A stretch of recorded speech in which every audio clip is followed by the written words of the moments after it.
Ini saya tertarik nih dengan dinar. Dinarnya ini maksudnya dari mana nih?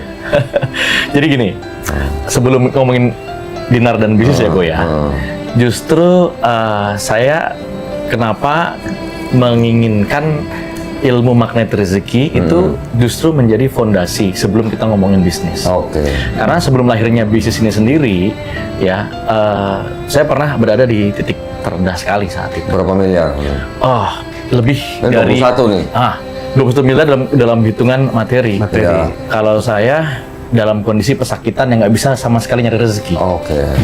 Allah ambil semuanya itu. Oke. Kebersamaan dengan keluarga. Intinya saya pernah mengalami satu fase di mana harus masuk pesantren lagi. Pesantren masyarakat. Oke. Jadi 7 tahun di pondok, ternyata Allah pengen bersihin saya dari perisai rezeki jadi dosa tadi, dari dosa-dosa saya di luar mungkin ya. Iya.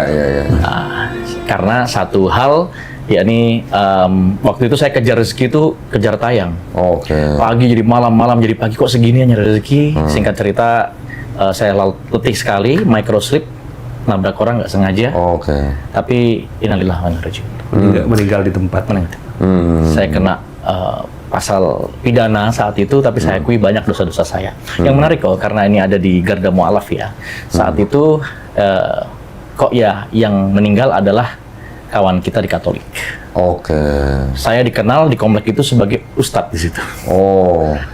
Jadi Romo dengan Ustadz Romonya beliau karena Katolik taat. Saya waktu itu datang ke Kiai dengan Ustadz Nasrullah. Ditemani Pak Arif saat itu juga. Yang di Ciamas itu? Kiai siapa namanya sih? Kiai Mufasir. Mufasir. Ya. Beliau sekarang sudah beruzlah, nggak mudah menemui beliau. Iya. Singkatnya, beliau menyampaikan, Ustadz Nas yang menyampaikan begini, karena saya nggak sampai sini gitu kan, kondisi sedang. Kata Kiai menarik, nggak apa-apa katanya. Yang penting kejar terus maaf dan ridhonya. Dari keluarga korban. Ya. Saat itu saya tetap harus bertanggung jawab, sehingga makanya sampai kena harus masuk lagi. Jadi LC saya bukan lulusan Mesir, tapi lulusan Cipinang. Oh, Cipinang. Tapi di dalam itu ada satu mimpi di mana Ustadz Nas tuh datang lalu memberikan kepada saya buku magnet rezeki itu, lalu beliau menyampaikan syiarkan ini. Maka saya di dalam itu saya tetap syiarkan ilmu itu. Di dalam Cipinang? Di dalam Cipinang. Oke. Saya sampaikan ilmu magnet rezeki, beberapa jurus di dalamnya, gitu kan, jurus magnet rezeki, sehingga orang yang putus asa, gitu kan, itu kembali lagi hidup harapan-harapannya. Ya, singkat cerita, saya waktu itu minta sama Allah, ya Allah, saya ingat atas apa yang disampaikan pesan oleh Pak Nas. Saat itu adalah titik terendah seorang manusia yang disyukuri itu adalah energi terkuat seorang manusia. Oke. Saat itu saya langsung memproyeksikan, ya Allah, banyak orang yang pesakitan seperti saya, sengaja ataupun tidak sengaja mereka sudah berada di titik taubat, ya Allah. Maka tunjukkan kepada hamba. Saat itu ada satu jurus magnet rezeki namanya Garputala, yang itu hanya kita praktekkan di sesi spesial camp ataupun training yang tiap bulan itu. Saya praktekkan itu. Tunjukkan aku satu ayatmu, ya Allah, yang membuat para pesakitan seperti saya ini tetap bisa survive, hidup, gitu kan. Tunjukkan satu instrumen lah, gitu ya. Waktu itu terbuka Quran surat Yusuf. Itu jadi surat favorit saya. Di antara satu ayatnya adalah 7 ekor sapi besar dengan 7 ekor sapi kurus, yang hasil tadaburnya adalah kamu harus save, simpan di masa-masa produktif untuk kemudian di masa paceklik kamu bisa hidup dari itu. Mesir akhirnya menjadi makmur selama-lamanya. Beberapa tahun kemudian saya baru sadar ternyata dinar khairazikin itu hidup, ya, itu atas dasar saat saya berada di dalam titik terendah itu, dan Masya Allah, Allah kasih source-nya banyak banget. Singkatnya sebenarnya bukan sebuah kebetulan waktu itu saat COVID ya Ustaz ya. Kita nggak bisa ngapa-ngapain, dunia trainers teman-teman off dong. Off semua. Gitu.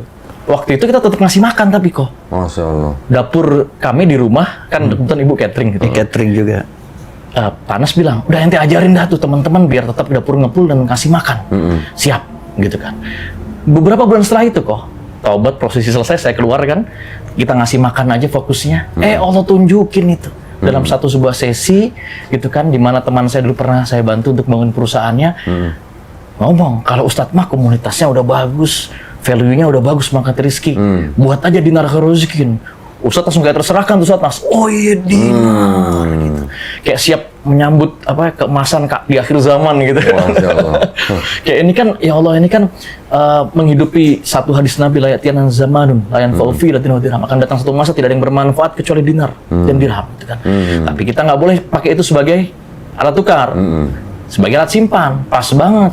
Kita launching udah kayak kacang goreng kok. Masya Allah. Akhirnya ini dinar, Masya Allah, nyelamatin ya ekonomi umat saat itu dan terus berkembang dengan tagline simpan, amankan, muliakan. Sekarang dinar bisa menjadi proyek-proyek sosial, termasuk kemarin alhamdulillah kita menjadi bagian sponsor untuk acaranya Dokter Segenai. Dokter Segenai. Masya Allah. Itu jadi mulainya pas COVID tuh, Ustaz? Iya, Covid.